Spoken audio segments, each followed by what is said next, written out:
mensagem desta noite tem como título O Poder da Legalidade. Talvez você já deve ter ouvido falar sobre isso. Algumas pessoas até nem acreditam que existem legalidades. E algumas palavras, com o passar do tempo, a maneira como elas foram utilizadas, conceitos como foram passados, eles se tornaram conceitos que não dá muito para aceitar. A palavra amor é uma das palavras que foram banalizadas. Há muitas outras atitudes e palavras que foram banalizadas pelo uso errado. E a palavra legalidade é uma das que foram banalizadas, simplesmente pelo conhecimento de dizer, não acredito nisso. A cruz do Calvário já levou todas as coisas e agora nós somos livres e podemos viver as nossas vidas para a glória de Deus Pai. Mas espera aí, quando você olha em Jó, Deus dizendo quem colocou limites às águas do mar. Quando você observa Deus dizendo que nada, absolutamente nada acontece, nem um fio de cabelo que cai da sua cabeça, sem o consentimento e sem a presciência de Deus. Quando a palavra diz que em Gálatas 4:4 que veio então a plenitude dos tempos e Deus enviou Jesus, nascido sobre lei, nascido de mulher, o Senhor está dizendo que há um tempo, há um limite. Quando a palavra do Senhor fala a Abraão que ele o levaria para uma terra prometida, porque a ira dele contra os heteus, os amorreus e todos aqueles que estavam vivendo em Canaã ainda não havia chegado no seu limite. Então, o poder da legalidade leva a uma ação de Deus. O poder da legalidade leva a uma ação maligna. Tudo que o maligno faz na terra, ele faz sobre a permissão de Deus. Não que Deus aprova, mas é que Deus trabalha em cima de princípios de dar e receber, de princípios de aceitar e retribuir. Deus, ele trabalha em cima de leis. Então entenda que toda ação que você tomar terá uma reação. Sim, essa é a lei. Não tem como você ter uma atitude e não querer uma resposta disso. Essa é a lei. Então aqui algumas coisas que eu quero apresentar para você, algumas verdades sobre o poder da legalidade. E é importante que você relacione isso à sua vida, para saber se há em sua vida alguma legalidade, alguma possibilidade de que o que está acontecendo de errado na sua vida tem a ver com atitudes que ainda não foram corrigidas, com situações que ainda não foram de fato confrontadas e erradicadas na sua vida. Em linhas gerais, o pecado não deve ser domesticado, ele deve ser erradicado em sua vida. A legalidade por ignorância e consciência, você sabia disso? Que mesmo que você seja ignorante, você sofre legalidade em cima disso. Mesmo que você seja consciente e você tome a decisão por aquilo que é errado, você sofre a consequência disso. Sim. Deus, quando eu olho para a criação de Deus, eu me deparo com a classe angelical. A classe angelical, diferente de nós, ela conhece a realidade última de Deus. A classe angelical, ela sabe quem é Deus e qual a sua dimensão de poder e qual a sua dimensão expansiva na realidade do seu reino. Eles conhecem Deus. Nós não conhecemos Deus, nós conhecemos a partir da sua revelação progressiva. Que ele começou como uma voz, e depois ele virá com os olhos, com todos vendo o Senhor descendo sobre as nuvens, a olho nu, ou pelo menos pelo sistema de transmissão de todo o mundo. No entanto, os anjos, eles já conhecem a Deus, eles têm um livre-arbítrio. Então, quando eles tomam a decisão de construir um reino alternativo, se é que existe, eles então são lançados para fora das regiões celestiais onde habita o Senhor. No entanto, nós percebemos, entendemos Deus a partir dos modelos, dos símbolos, das revelações, das visões, dos conceitos que nos são passados. E o que eu estou querendo dizer a você é que Deus, ele faz de tudo para que você tenha consciência do perigo das coisas. Quando Deus, ele chega para Adão e Eva, ele dá um único mandamento: não coma do fruto, porque vocês conhecerão a morte. E ele já sabia o que era a morte, porque ele sabia de animais que morriam, porque faziam parte da sua cadeia alimentar.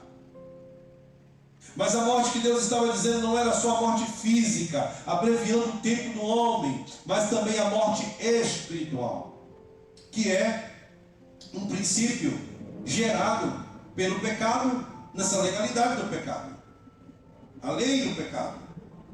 Os homens, eles conhecem por experiência, eles conhecem por entender a partir de uma curiosidade, por um ensinamento.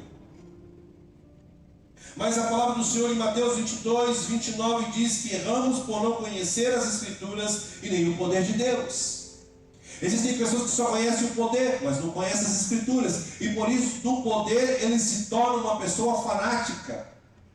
Existem pessoas que só conhecem a palavra, mas não conhecem o poder. Então ele fica somente na letra. E já disse a palavra, a letra mata. Mas se você não conviver com o espírito da letra, você não vai conhecer a manifestação do poder de Deus. Quando Paulo, ele vai dizer, em parte nós profetizamos, em parte nós conhecemos.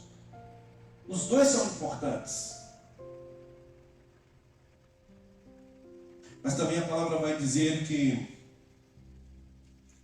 se estivermos no tempo da ignorância, Deus não levará isso em conta. Está em Atos 17:30. No entanto, eu quero dizer para você que ainda que a paciência e a longanimidade de Deus entenda que você não tem o entendimento e você está no tempo de ignorância, isso não quer dizer que você não receberá a consequência da sua ignorância. Porque a palavra do Senhor nos diz também em Oséias 4:6 que o meu povo perece por falta de conhecimento. Então a falta de conhecimento, a ignorância faz a gente perecer. Quantos de nós estamos orando coisas que Deus não vai ouvir? Porque a Bíblia diz que vocês não recebem porque não sabem como pedir. Então quando a gente passa a conhecer, como diz a palavra do Senhor em João 8, conhecereis a verdade e a verdade vos libertará. E eu tenho comigo que a primeira coisa que a verdade nos liberta é de toda a ignorância. O diabo, seu inimigo, o diabo não é inimigo de Deus. Porque se eu disser que o diabo é inimigo de Deus, inimigos eles são pares, inimigos eles se confrontam, inimigos eles medem força. O diabo na verdade não é inimigo de Deus, o diabo é inimigo da igreja. E é por isso que nós temos que entender aqui o texto, quando ele está nos falando que por causa da ignorância o meu povo perece, por causa da falta de conhecimento. Porque quando você não tem conhecimento, você não sabe o poder que você tem nas mãos. Quando você não tem conhecimento, o diabo manipula com a sua mente. Quando você não tem conhecimento, você passa a ser passivo, ao invés de você governar. Mas quando você entende, quando você compreende as coisas, você passa a não aceitar tudo aquilo que vem. Você então será como os crentes de Bereia, que pegam a palavra e eles vão relacionar o que eles estão ouvindo, aquilo que eles estão lendo. Meus irmãos, nós precisamos ser cristãos que de fato conhecem a palavra, entendem a palavra, aplicam a palavra, vivem a palavra. A autoridade de uma pessoa está em ele não só saber e falar o que sabe, mas viver aquilo que ele ensina. Então significa dizer que quando você conhece, você já sabe as artimanhas de Satanás. Quando você conhece a sua vida, você sabe quais são os abismos que você pode cair. Quando você conhece a sua vida, você sabe o quanto você é vulnerável em uma área. Então é melhor evitar a aparência do mal. É melhor você não se cercar de pessoas ou de coisas que vão te levar àquela ruína. É melhor você mudar a rota da sua vida do que você pensar, andar no caminho, pensar como os ímpios e se assentar à roda deles. Se ambientar. É importante você conhecer sobre a sua família. É importante você conhecer quem foi seu pai, quem foi sua mãe, o que eles fizeram. Conhecer quem foi seus avós, o que eles fizeram. Entender qual é o impacto da vida deles, da vida dos netos, dos bisnetos, dos tataranetos. É importante você saber que você descende de quem, você descende de qual família, e a sua família o que fazia. Meus irmãos, nós sabemos que existem espíritos familiares, que eles viajam, eles governam famílias há séculos. E algumas teorias disseram que isso é maldição hereditária. Eu prefiro dizer que é espíritos familiares. Porque você vai ver atitudes de um neto que um avô fez. Você vai ver atitudes de uma mãe que a sua mãe também fez. Você vai ver o quanto as gerações absorvem os erros das outras gerações. Isso é legalidade que se abre. Olha o exemplo de Davi. Um exemplo que é interessante, eu disse há pouco tempo. O rei Davi, ele adulterou. Mas quando você puxa o histórico da árvore genealógica de Davi, você vai ver que Davi descende de Ló. Ló, aquele que foi tirado, puxado pelas mãos, pelo anjo de Sodoma e Gomorra. E as filhas de Ló se deitaram com ele. Isso é uma quebra de autoridade, porque filho não pode se deitar com o pai, nem com a mãe. Isso é um incesto. Isso é um pecado. E então você vai ver a palavra do Senhor mostrando que depois vem os moabitas, descendente de Moabe, que descende de Ló.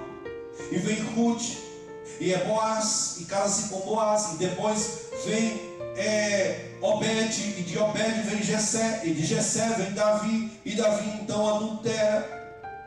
Só que o pecado está na realidade de que os filhos de Davi se levantaram contra ele, e isso é uma quebra de autoridade paterna. Isso é um problema lá em Ló, que é um problema também em Davi. Que Davi vem descende de Raabe, a prostituta. E embora ela se converteu ao judaísmo e ao Deus de Israel, mas era uma prática pecaminosa. E você vai ver um dos filhos de Davi deflorar a própria irmã, Tamar. Veja o quanto há uma repetição, há uma legalidade de pecado na área sexual, há uma legalidade de pecado na área de desonra à autoridade. E Davi, por duas vezes, vai ter filhos querendo tomar o seu trono. Ainda que Davi respeitou o reinado de Saul, não tocando no ungido do Senhor, mesmo que ele tenha respeitado, ele sofreu essa situação, porque isso circundava a sua família, sugestionava para ele. É interessante, meus irmãos, que a legalidade, ela é começada por alguém, e você precisa identificar quem começou essa bagunça. Você precisa identificar quem começou alguns atos que hoje você luta contra, e que você não começou isso, mas que isso está sempre presente nos seus pensamentos, nos seus sentimentos, nos seus apetites. Alguém começou essa bagunça. E como que isso vai se resolver? Quando você confessa e quando você declara: eu não tenho parte com isso, eu não tenho parte com a prostituição dos meus avós, eu não tenho parte com o roubo do meu pai, eu não tenho parte com a falta de discernimento, eu não tenho parte com a rebeldia, eu não tenho parte, e você começa a se desconectar de tudo isso. Porque tudo que Deus faz na terra é se declarar, e a declaração, ela é um documento para Deus. Existem sim consequências por causa da nossa ignorância, que talvez você esteja vivendo e sofrendo coisas que você não começou, E você está ignorante a isso, mas quando você começa a levantar o histórico da sua família, você percebe onde isso começou. Você percebe que na sua família ninguém consegue se formar. Você percebe na sua família onde há um nível de escassez, de pobreza, porque alguém começou, alguém disse algo, alguém roubou, alguém fez algo, e se você levanta e confronta isso, você tem em Deus um reparo na sua vida. Há consequências por causa da nossa consciência. A mulher tinha consciência do erro de pegar aquele fruto proibido, e assim ela ainda foi, e pegou e tomou e deu ao seu esposo. Ou seja, existem pessoas que mesmo sabendo que aquilo é ruim, ele toma aquele partido pelo orgulho, pela vontade, pelos apetites, mas ela vai receber consequência disso. E não só ela, mas toda a humanidade sofreu com o pecado e o erro do primeiro casal nessa terra. Existem vários tipos de legalidade. Legalidade por causa do pecado. Mateus 9, do 1 ao 8, vai dizer que o paralítico estava ali, e então disseram: quem pecou? Ele ou o pai dele? E aí você percebe o quanto o pecado era tema naquela época. Digo, nessa ocasião de Mateus 9, 1 a 8, é sobre o paralítico, onde Jesus vai olhar para ele e vai dizer: perdoados estão os teus pecados. E levanta e anda. Veja que Jesus, ele não disse levanta e anda antes de perdoar os pecados. Porque existem enfermidades que são consequências do pecado. E quando você tira o pecado, e quando você perdoa a falha, perdoa a ofensa, então a legalidade daquele espírito de enfermidade sai daquela vida. Então ela pode levantar, ela pode andar sozinha, ela tem autonomia de andar com as próprias pernas. Então agora ela pode tomar o governo da sua vida. A legalidade por amargura. Você sabia que a ofensa, a amargura, é um copo de veneno que você toma esperando o outro morrer, mas quem está morrendo é você. A palavra do Senhor vai falar sobre Caim em Gênesis 4, de 6 a 7, você vai observar o Senhor dizendo para Caim: o teu mal cumpre a ti dominá-lo. E Caim tem ressentimento com o seu irmão. E aquilo leva a ser o primeiro homicida na terra, porque o primeiro homicida, de fato, no universo é Satanás. Então, ele assume as características de um homicida. Existem legalidades através de objetos de dedicação ao paganismo. A palavra do Senhor vai nos falar em Josué capítulo 7, quando Josué estava em uma das suas batalhas pela conquista da terra prometida. Eles foram e conquistaram Jericó. E Jericó era uma cidade muito fortificada. E depois eles foram e tentaram conquistar a cidade de Ai, e não conseguiram. Então Josué, ao chegar no acampamento, ele se ajoelhou, e ele dobrou o seu joelho, e ele chorou, e ele clamou ao Senhor. E Deus disse a Josué: não é tempo de clamar, não é tempo de adorar, é tempo de você levantar, é tempo de você procurar quem pecou, quem errou, é tempo de você lançar sorte sobre os filhos de Israel, sobre os clãs de Israel. E então eles lançaram sorteio, e caiu na casa de Acã. E Acã havia pegado uma capa babilônica e alguns objetos e escondido em sua própria tenda. Israel perdeu aquela campanha, aquela batalha, por causa de um que fez o que Deus não havia permitido. Ele trouxe a expressão do paganismo babilônico, ele trouxe a expressão da idolatria babilônica, ele trouxe a expressão de tudo aquilo que representava a Babilônia e colocou sobre sua tenda. Eu quero dizer para alguns pais de famílias que estão aqui, para algumas mães que estão aqui: você, meu irmão, você, minha irmã, precisa saber o que está governando a tua casa de forma espiritual. Existem coisas escondidas, existem coisas que não foram declaradas, existem coisas que você está lidando com algo espiritual e achando que é algo natural. Você precisa se voltar para a oração, para o jejum, para a intercessão diante de Deus, e o Senhor vai começar a descortinar aquilo que está no oculto. E a Bíblia diz que quando eles descobriram, eles queimaram aquilo, deram fim àquilo, e então exterminaram aquela família, porque essa é um ato de juízo de Deus. extirpar de uma vez por todas o pecado no meio deles. A Bíblia diz que eles venceram e conquistaram a cidade de Ai.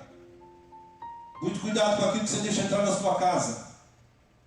Muito cuidado com roupas que você recebe e deixa entrar no seu lar. Muito cuidado com presentes que te dão e você não sabe qual é a procedência disso. O diabo vai tentar entrar no seu lar pela ignorância.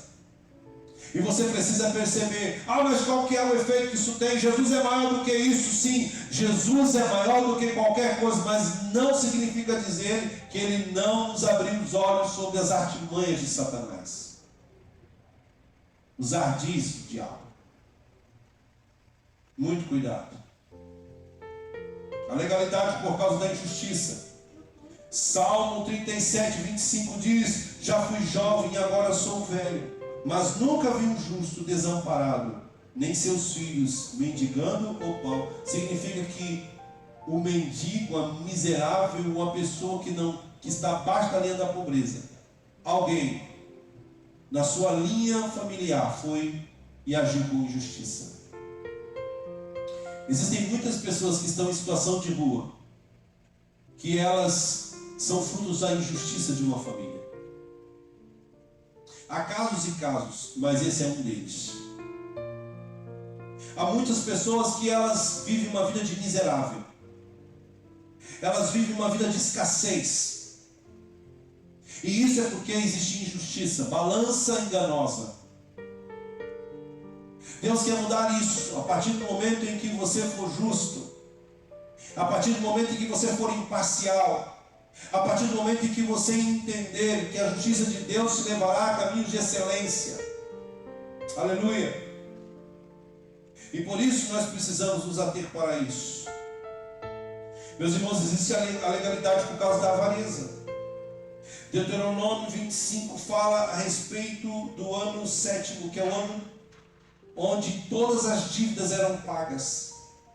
E a pessoa agora poderia ter todas as suas dívidas sanadas. A Bíblia diz: para que não haja pobre entre vós. E a palavra pobre tem a dizer sobre improdutividade. Existem pessoas que é melhor que você deixe. Amém, você não está me devendo mais nada, do que você ficar carregando uma memória de alguém escassa, do que você ficar carregando isso na sua vida, com esperança de que vai receber um dia. Libera. Deus tem mais para te dar. Então libera esta pessoa, libera a sua escassez. Muda o seu ciclo de relacionamento, para que você possa colher tempos de abundância. A legalidade por causa da idolatria.